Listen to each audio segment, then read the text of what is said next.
Hello दोस्तों, नमस्कार। कैसे हैं आप सब? उम्मीद करता हूं आप सब ठीक होंगे। SKC विद्याकुल में आपका स्वागत है। आज हम कक्षा 10वीं के गणित के चैप्टर नंबर 3 को स्टार्ट करेंगे। चैप्टर नंबर 3 का नाम है दो चर वाले रैखिक समीकरण युग्म। तो हम पहले इसके बेसिक टर्म को जानने का प्रयास करेंगे, उसके बाद हम प्रश्नावली 3.1 को स्टार्ट करेंगे। चलिए स्टार्ट करते हैं। यहाँ पे आपको चैप्टर का नाम लिखा गया है दो चर वाले रैखिक समीकरण युग्म। पहले इसको समझने का प्रयास करते हैं कि दो चर का मतलब क्या होता है। यहाँ पे देखिए एक टर्म दिया है दो चर। दो चर का मतलब होता है कि कम से कम हमारे पास दो चर हों। जैसे मान लिया हमारे पास दो चर हैं x और y। अभी तक हमने पिछले क्लास में पिछले चैप्टर में पढ़ा था बहुपद में, जिसमें एक चर हम लोग पढ़ रहे थे। जैसे हम लोग पढ़ रहे थे x² प्लस 4x प्लस 2 बराबर 0, इस तरह से, या फिर इस तरह हमने बहुपद के रूप में या समीकरण के रूप में पढ़ा था, जिसमें आप देख पा रहे हैं कि एक ही चर दोनों में है। लेकिन अब जो हम पढ़ने जा रहे हैं यहाँ पे सेम चर नहीं रहेगा, बल्कि दो भिन्न भिन्न चर होंगे। कोई भी चर हो सकते हैं, मान लिया x हो सकता है, y हो सकता है। एक चर x है, एक चर y है। ये क्लियर हो गया। दूसरा कहा गया रैखिक समीकरण। रैखिक के बारे में आप बहुपद में पढ़े थे। रैखिक बहुपद किसे कहा जाता है?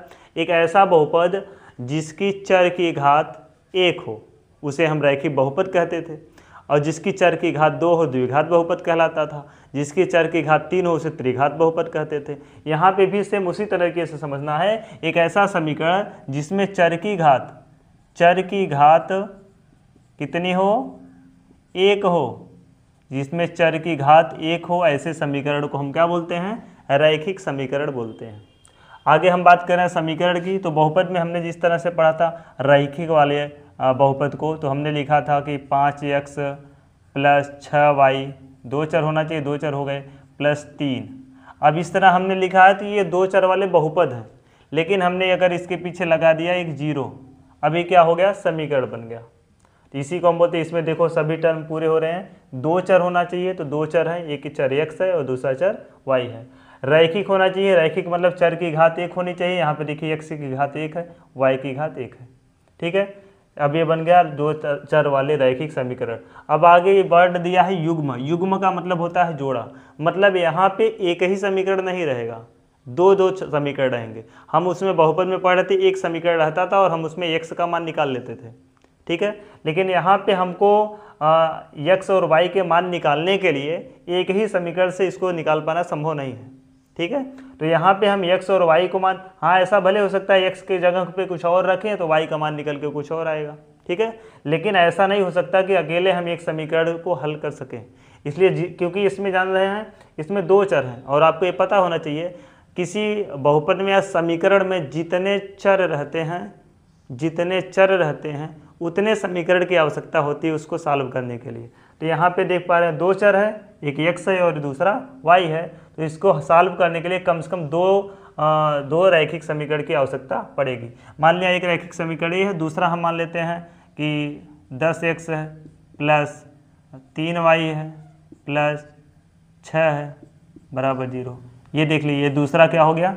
रैखिक समीकरण हो गया। दो चर वाला, यहाँ x y दो चर है, और ये क्या हो गया? x की घात 1 है, y की घात 1 है, तो क्या हो गया? रैखिक हो गया, और बराबर 0 लगा है, समीकरण हो गया।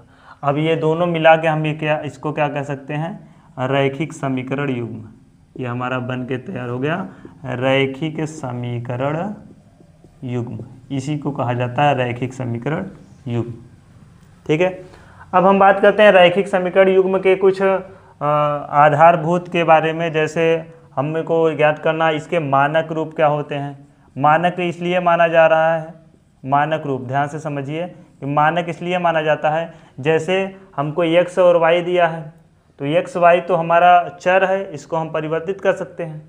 लेकिन यहाँ पे जो x का गुणांक है और y का गुणांक है या अचर पद है, इसके मान में कोई भी मान रख दिया जाए तो अलग अलग प्रकार के हमारे बहुपद बन के आ जाएंगे या समीकरण बन के आ जाएंगे। ठीक है, तो हमको इस टाइप का कुछ लेना है, तो यहाँ पे हम कोई चर रख देंगे। मान लिया हमने चर रख दिया ax plus by plus c बराबर 0, ये एक समीकरण हो गया।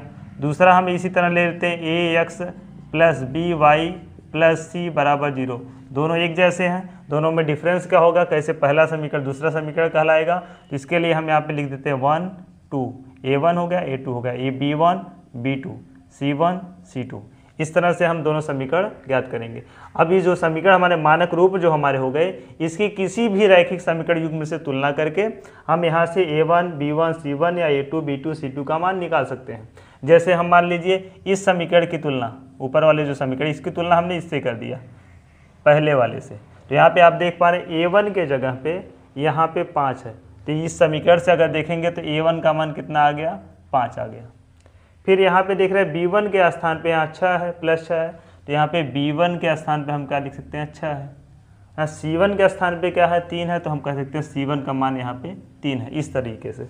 और ऐसे समीकरण 2 की अगर तुलना हम दूसरे समीकरण से कर दें तो हमें मिल जाएगा A2 कितना है, यहाँ पे 10 है, और B2 कितना है, B2 है हमारा 3, यहाँ पे देख सकते हैं। C2 के स्थान पे क्या है, 6 है, तो C2 हमारा हो गया 6। इस तरीके से हम इसके गुणांकों को निकाल सकते हैं। ठीक है, ये हमारा मानक रूप हो गया। इसके गुणांक इस तरह से हम किसी भी समीकरण से निकालेंगे। ठीक है, आगे हम बात करते हैं, तो हम बात करते हैं प्रतिच्छेदी और संपाती व समांतर रेखाओं के बारे में। समांतर रेखाएं, ठीक है, किसे हम प्रतिच्छेदी रेखाएं कहेंगे, किसे हम संपाती रेखाएं कहेंगे, और किसे हम समांतर रेखाएं करेंगे, इसके बारे में जानने का प्रयास करेंगे। आपको ये पता रहे प्रतिच्छेदी रेखा का मतलब है अगर कोई भी दो रेखाएं, मान लीजिए एक रेखा हमारा है AB और दूसरी रेखा है CD, यदि दो रेखाएं एक दूसरे को किसी एक बिंदु पर काटती हैं तो ऐसी रेखाओं को हम बोलते हैं प्रतिच्छेदी रेखाएं। बात समझ में आ रही है? ऐसी दो रेखाएं जो एक दूसरे को एक बिंदु पर प्रतिच्छेदित करती हैं या काटती हैं, इन रेखाओं को हम बोलते हैं प्रतिच्छेदी रेखाएं। दूसरा है हमारा संपाती रेखाएं। संपाती रेखाएं क्या होती हैं, यदि दो रेखाएं, एक मान लीजिए AB है, दूसरा इसी के ऊपर है CD। ध्यान से समझिए, यदि दो रेखाएं परस्पर एक दूसरे पर स्थित हो, दो रेखाएं एक दूसरे पर स्थित हो, तो हम उसे क्या बोलेंगे, संपाती रेखाएं।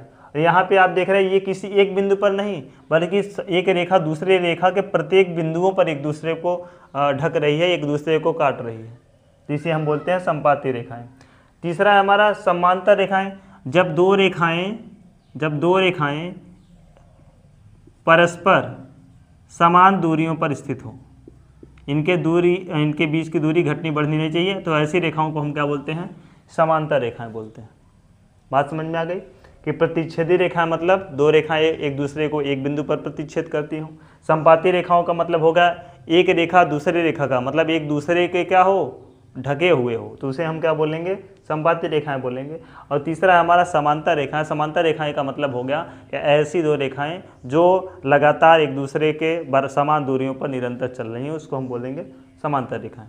अब बात करते हैं किसी रैखिक समीकरण युग्म के द्वारा हम कैसे पता करेंगे कि रैखिक समीकरण युग्म से जो रेखा खींची जाएगी ग्राफ पर, वो रेखा एक दूसरे को काटेगी या नहीं काटेगी, या संपाती होगी, समांतर होगी, क्या होगी, उसके बारे में हम चर्चा कर रहे हैं।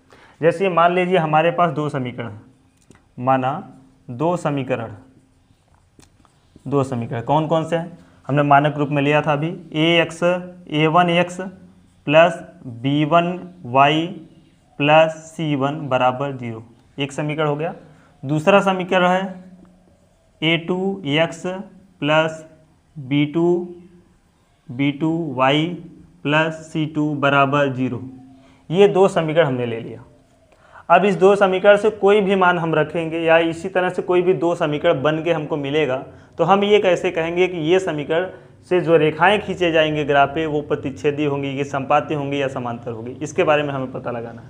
तो इसके लिए एक फार्मूला आपको याद रखना है कि यदि इन रेखाओं के जो गुणांक है, जैसे यहाँ x का गुणांक, यहाँ x का गुणांक, y का गुणांक और अचर पद, इनका जो अनुपात दोनों समीकरणों के चर और अचर जो गुणांक हैं उनके अगर समानता असमानता के आधार पर हम यहाँ पे डिटेक्ट करेंगे कि प्रतिच्छेदी हैं, संपाती या समांतर हैं। जैसे हम लेते हैं, यदि यहाँ पे x का गुणांक A1 है और यहाँ पे x का गुणांक A2 है, तो यदि A1 बटे A2 अनुपात निकल के आ गया, ये नॉट इक्वल टू हो, मतलब बराबर ना हो किसके, y का गुणांक कौन हो, b1, y का गुणांक b2, b1 बटे b2 के। ध्यान से समझिए, यदि a1 बटे a2 नॉट इक्वल टू हो b1 बटे b2 के, तो हम कहेंगे कि रेखाएं कैसी होंगी, प्रतिच्छेदी होंगी। अभी आपको उदाहरण के साथ हम बताते हैं, ठीक है। ये रेखाएं कैसी होंगी, प्रतिच्छेदी होंगी। दूसरा हमने कहा कि यदि a1 बटे a2 बराबर हो b1 बटे b2 के, a1 बटे a2 एक समीकरण के a1 बटे a2 दूसरा समीकरण, और यहाँ b1 बटे b2 आपस में बराबर है, और तीसरा c1 बटे c2, ये तीनों यदि आपस में, ये तीनों जो गुणांक हैं, इनके जो अनुपात है वो अगर समान आ रहे हैं, तो हम कहेंगे रेखाएं कैसी होंगी, रेखाएं समपाती होंगी। कैसी होंगी, समपाती होंगी, ठीक है। अब आगे बात करते हैं हम समांतर रेखाओं के बारे में। तो समांतर कब होंगी, यदि a1 बटे a2 बराबर होगा b1 बटे b2 के। ध्यान से समझिए, a1 बटे a2 बराबर होगा b1 बटे b2 के, लेकिन ये नॉट इक्वल टू c1 बटे c2 के होगा।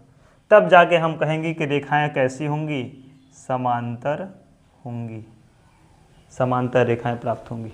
बात समझ में आ रही है। रेखाएं कब समांतर होंगी, यदि a1 बटे a2 बराबर हो v1 बटे b2 के, और नॉट इक्वल टू हो, बराबर ना हो c1 बटे c2 के, तो हम कहेंगे कि हमें दो समांतर रेखाएं प्राप्त होंगी। और अगर a1 बटे a2 बराबर हो b1 बटे b2 के और बराबर हो c1 बटे c2 के, तो हम कहेंगे रेखाएं समपाती होंगी। यदि a1 बटे a2 नॉट इक्वल टू हो b1 बटे b2 के, तो रेखाएं एक बिंदु पर प्रतिच्छेद करेंगी, ठीक है। हम तो आपको कुछ उदाहरण के द्वारा समझाते हैं। यहाँ पे मान लीजिए हमारे पास कोई दो समीकरण है, ठीक है।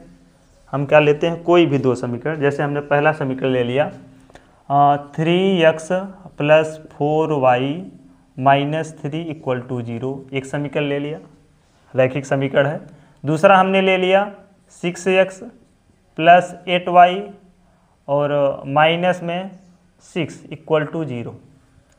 अब यहाँ पे आप ध्यान से समझिए, यहाँ पे क्या हमको देखने को मिलेगा कि अगर हम यहाँ a1 के जगह पे 3 है, a2 के जगह पे 6 है, इसको समीकरण 1 मान लेते हैं और इसको समीकरण 2 मान लेते हैं।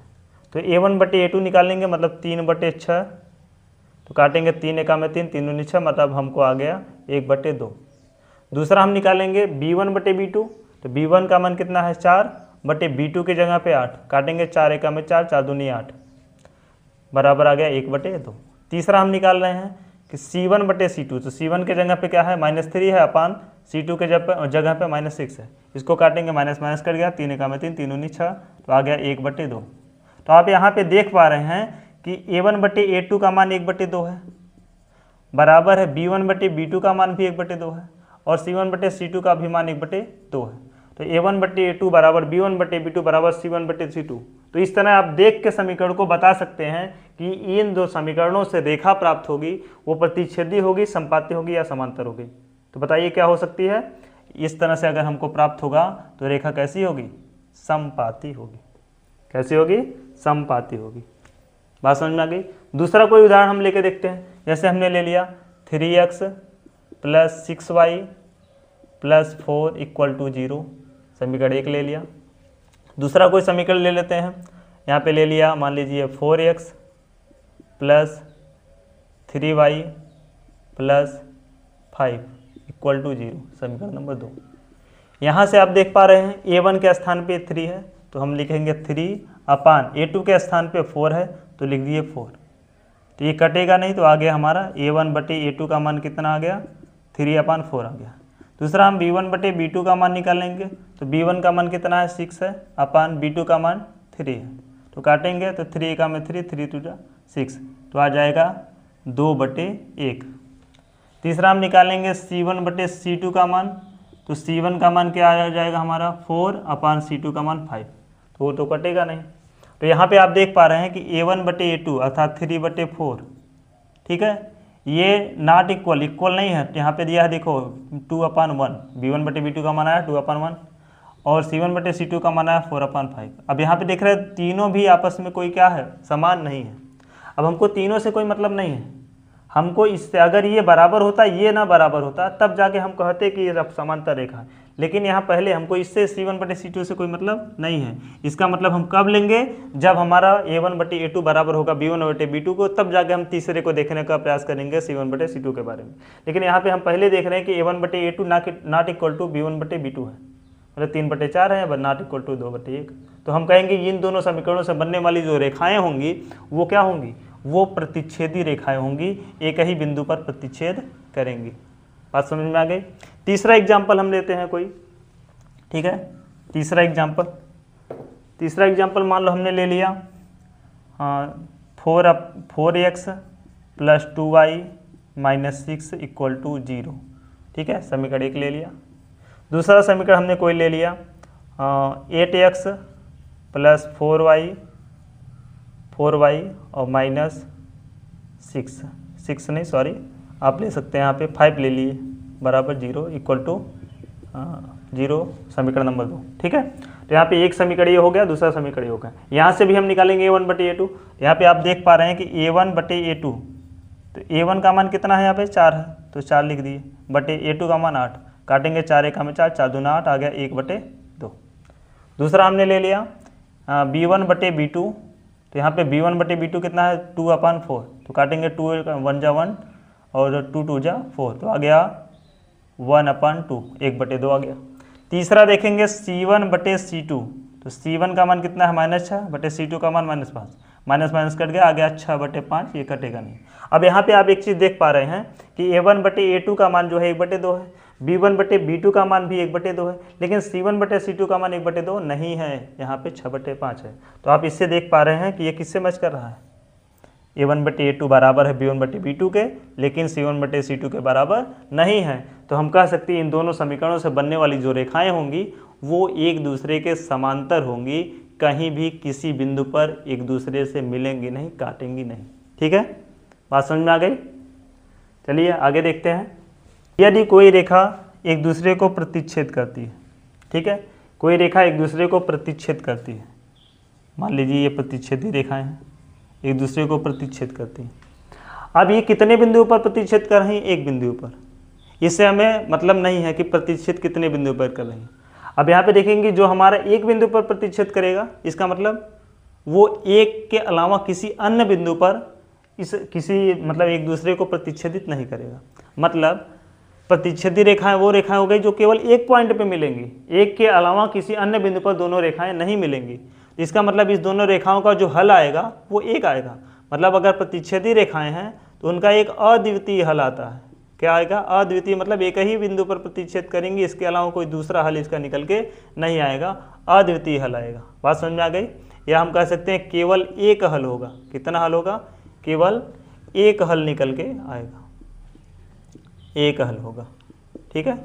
ये बात समझ में आ गई कि अगर प्रतिच्छेदी रेखाएं हैं तो दोनों रेखाओं के केवल एक हल होंगे। एक हल का मतलब क्या हुआ, केवल एक ही पॉइंट पे ये एक दूसरे को प्रतिच्छेदित करेंगे, और जिस पॉइंट पर प्रतिच्छेदित करेंगे वह पॉइंट क्या होगा, उसका हल होगा, ठीक है। और दूसरा है यदि रेखाएं समपाती हैं, यदि कोई दो रेखाएं एक दूसरे पे क्या है, एक दूसरे के ऊपर हैं, तो आप देख पा रहे हैं ये कई बिंदुओं पर एक दूसरे को काट रही हैं। मतलब एक बिंदु, एक रेखा के दूसरी रेखा एक रेखा के ऊपर कई बिंदुओं पर मिल रही है। तो इसके क्या हो सकते हैं, अपरिमित रूप से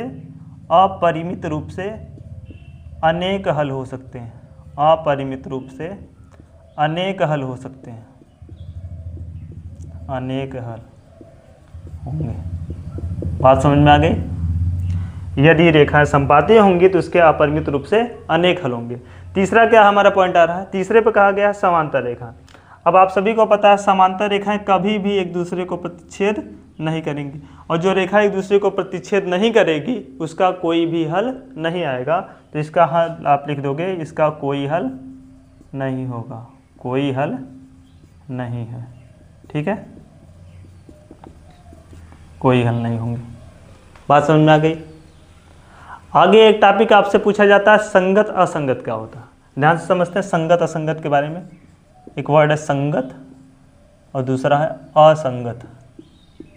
ये भी हमारे सिलेबस में पूछा जाता है कि जो समीकरण दिया गया रैखिक समीकरण युग्म और देख के बताना है कि ये दोनों समीकरण जो होंगे वो संगत होंगे या असंगत होंगे। अब संगत का मतलब क्या होता है, कोई दो रेखाएं, क्योंकि एक समीकरण से एक रेखा बनेगी, दूसरे समीकरण से दूसरी रेखा बनेगी। अब दो रेखाएं एक दूसरे के साथ अगर कहीं भी एक ही पॉइंट पे कहीं भी या कई पॉइंट पे अगर एक दूसरे के साथ आ रही हैं, मतलब एक दूसरे को कहीं न कहीं काट रही है, प्रतिच्छेद कर रही हैं, तब हम उसे बोलेंगे संगत। यदि किसी भी दशा में दो रेखाएं एक दूसरे से कभी भी नहीं मिल रही हैं, तब हम उसे बोलेंगे असंगत। ठीक है, तो इस हिसाब से आप देखेंगे तो प्रतिच्छेदी जो रेखाएं हैं एक दूसरे को एक पॉइंट पे मिल रही हैं, भले एक ही पॉइंट में मिले लेकिन एक बार मिल रही हैं, तो इसको हम क्या बोलेंगे, संगत। तो जो प्रतिच्छेदी रेखाएं होंगी या जिनके अद्वितीय हल होगा या केवल एक हल होगा, इसको हम क्या कहेंगे, ये हमारा संगत होगा। ठीक है, ये क्या होगा, संगत होगा। दूसरा बात क्या कर रहे हैं हम, संपाती रेखाएं। तो क्या संपाती रेखाएं संगत होती हैं या असंगत? हाँ, ये क्या होती है, संगत होती हैं, क्योंकि ये भी एक दूसरे को कई बिंदुओं पर, मतलब एक रेखा के जस्ट ऊपर ही है तो कई बिंदुओं पर एक दूसरे से मिल रही हैं, इस ये भी क्या कहलाती हैं, संगत कहलाती हैं। इसको भी हम क्या बोलेंगे, संगत। ठीक है, और समांतर रेखाएं कभी भी एक दूसरे के प्रतिच्छेद नहीं करती, एक दूसरे पे कभी भी मिलती ही नहीं, तो इसको हम क्या बोलेंगे, असंगत बोलेंगे। ठीक है, तो केवल एकमात्र यही रेखा है जो कि असंगत होती है, वो रेखा है समांतर रेखाएं। समांतर रेखाएं सदैव क्या होती हैं, समांतर रेखाएं सदैव असंगत होती हैं। बात समझ में आ गई? चलिए अब हम आगे आपको प्रश्नावली 3.1 स्टार्ट करते हैं।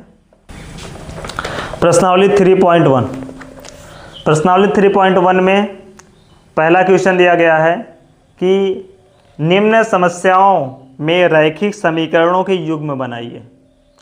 आपको एक वाक्य दे रखा है, वाक्य के हिसाब से आपको रैखिक समीकरण के युग्म बनाने हैं। युग्म मतलब दो समीकरण बनाने हैं, दो रैखिक समीकरण आपको बनाने हैं और उनके ग्राफी विधि से हल ज्ञात कीजिए। तो हमें रैखिक समीकरणों को हल करने की तीन विधियां हमें पढ़नी है। तो एक तो है ग्राफी विधि, दूसरी है प्रतिस्थापन विधि, तीसरा है विलोपन विधि।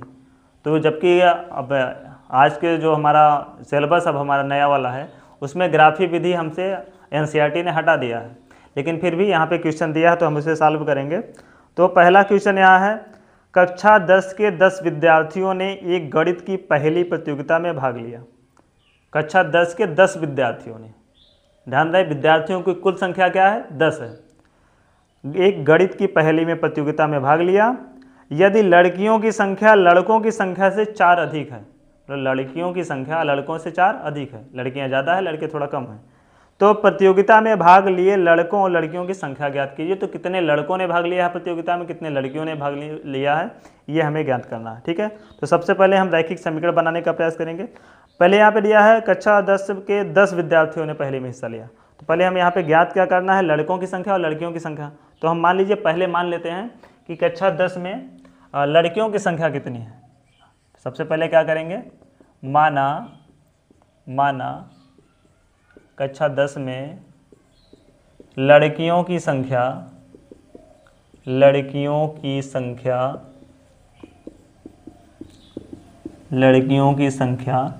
x है तथा लड़कों की संख्या y है। ठीक है, अब आप देखोगे प्रश्नानुसार, प्रश्न में क्या कह रहा है कि कक्षा 10 के 10 विद्यार्थियों ने गणित की पहेली में हिस्सा लिया। टोटल विद्यार्थी कितने हैं, कुल विद्यार्थी कितने हैं, इन्होंने बता रखा कि कुल कितने विद्यार्थियों ने हिस्सा लिया है, कुल विद्यार्थियों ने 10 विद्यार्थियों ने हिस्सा लिया। अब 10 विद्यार्थियों में कुछ लड़के होंगे और कुछ लड़कियां होंगी, तो दोनों लड़के और लड़कियों की संख्या हमें ज्ञात है, x y हमने मान रखा है। तो कुल विद्यार्थी क्या हो जाएंगे, x + y = 10। ये हो गया हमारा समीकरण नंबर 1 तैयार। अब देख लीजिए ये समीकरण क्या हो गया, रैखिक समीकरण बन गया। दूसरा आप बनाने का प्रयास करेंगे कैसे, दूसरे शर्त में क्या दिया है, सेकंड शर्तानुसार। अब आप चाहे प्रश्नानुसार लिखिए चाहे शर्तानुसार लिखिए, कुछ भी आप लिख सकते हैं। ठीक है, सेकंड में क्या बोला है कि लड़कियों की संख्या लड़कों की संख्या से 4 अधिक है। लड़कियों की संख्या लड़कों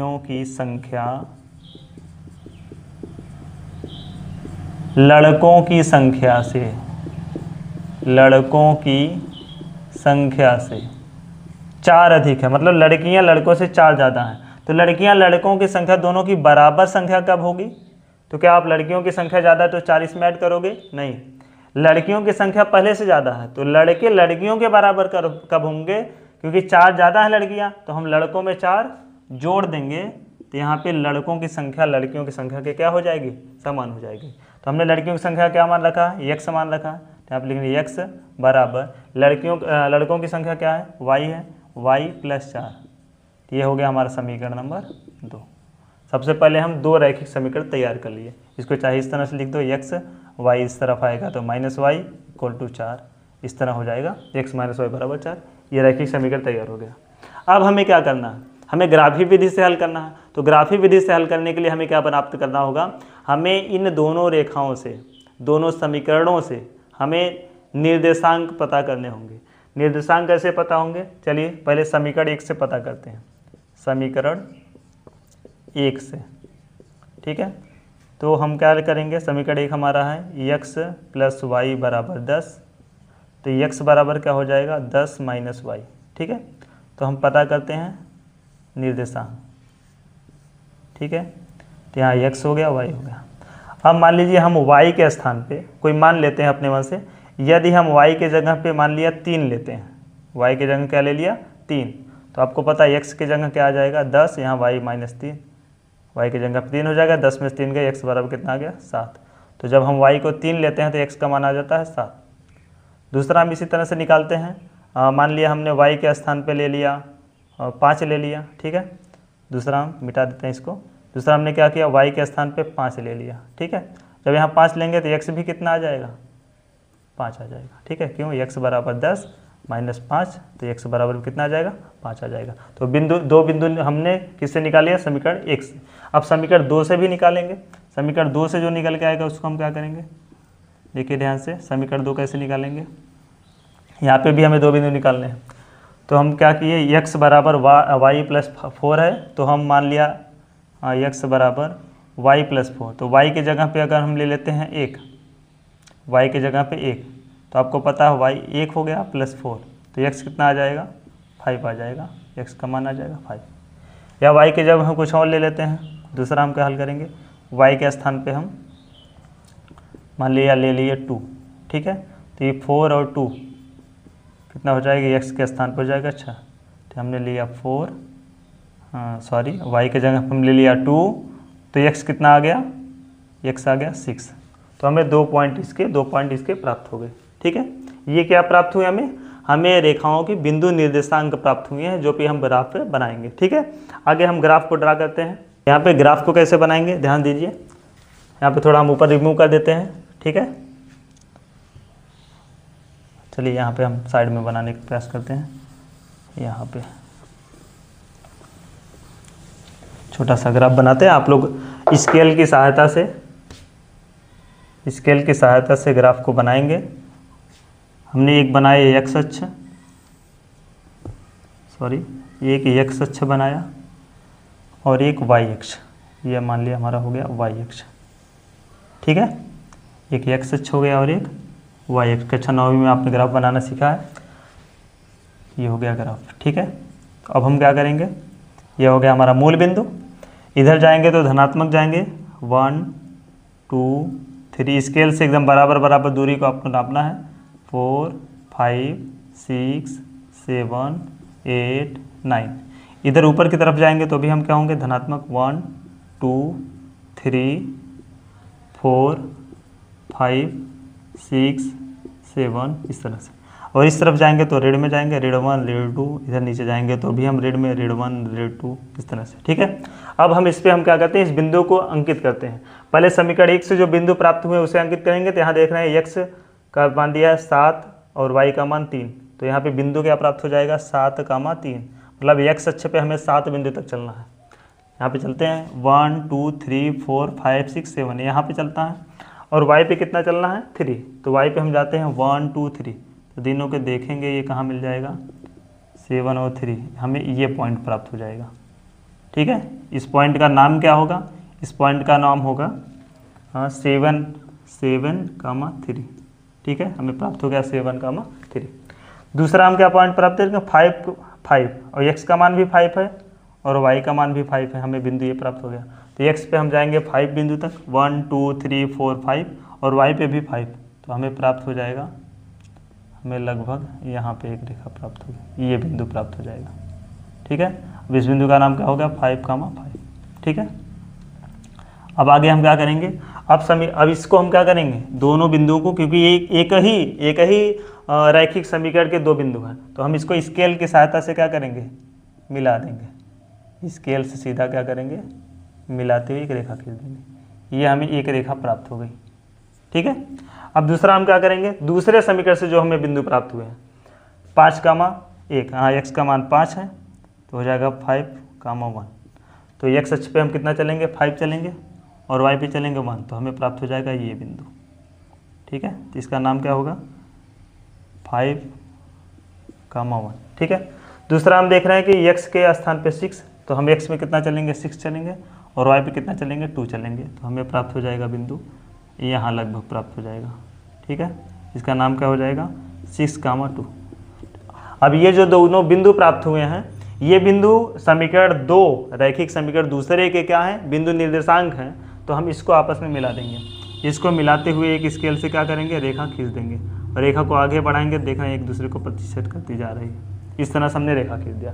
एक रेखा हमें क्या प्राप्त हो गया, ये वाली रेखा समीकरण नंबर 1 से, और ये रेखा प्राप्त हो गई समीकरण नंबर 2 से। हम इस रेखा का नाम अगर रखना चाहते तो उसी समीकरण को हम इसका नाम कह देंगे, मतलब इस रेखा का नाम क्या हो गया, x + y = 10। इस रेखा का नाम क्या है, x + y = 10, और इस रेखा का नाम क्या है, x - y = 4। ये दो रेखाएं प्राप्त हो गई। अब अभी हमने बताया था कि प्रतिच्छेदी रेखाएं क्या कहलाती हैं। प्रतिच्छेदी रेखाओं का मतलब हुआ कि जहाँ पे दोनों रेखाएं एक दूसरे को प्रतिच्छेद करेंगी एक स्थान पर, उसे हम बोलेंगे प्रतिच्छेदी रेखाएं। तो कहीं न कहीं ये दोनों रेखाएं एक दूसरे को प्रतिच्छेदित कर रही हैं। हमने बताया था जो दोनों रेखाएं एक दूसरे को प्रतिच्छेदित जिस बिंदु पर करेंगी वही उस दोनों समीकरणों का हल होगा। तो हमें हल जो प्राप्त होगा ये बिंदु प्राप्त हो गया। अब इस बिंदु का निर्देशांक कितना है, 7,3। 7,3। ठीक है, ये इस बिंदु का निर्देशांक है। अब यहाँ पे 7,3 में आपने 9 में भी पढ़ा होगा, 10 में भी जान रहे हैं कि अब पहले वाले को हम x कहते हैं और बाद वाले को y। तो यहाँ से हमको x का मान कितना प्राप्त हो गया, 7 प्राप्त हो गया। x का मान 7 प्राप्त हो गया, तो हमने माना क्या था, कक्षा 10 में लड़कियों की संख्या x थी, तो x का मान कितना आ गया, 7 आ गया। तो इसका मतलब लड़कियों की संख्या हमें प्राप्त हो गई। लड़कियों की संख्या कितनी आ गई, 7 आ गई। और y किसको माना था, लड़कों की संख्या y है, तो यहाँ पे y का मान आ गया 3। इसका मतलब लड़कों की संख्या कितनी है, लड़कों की संख्या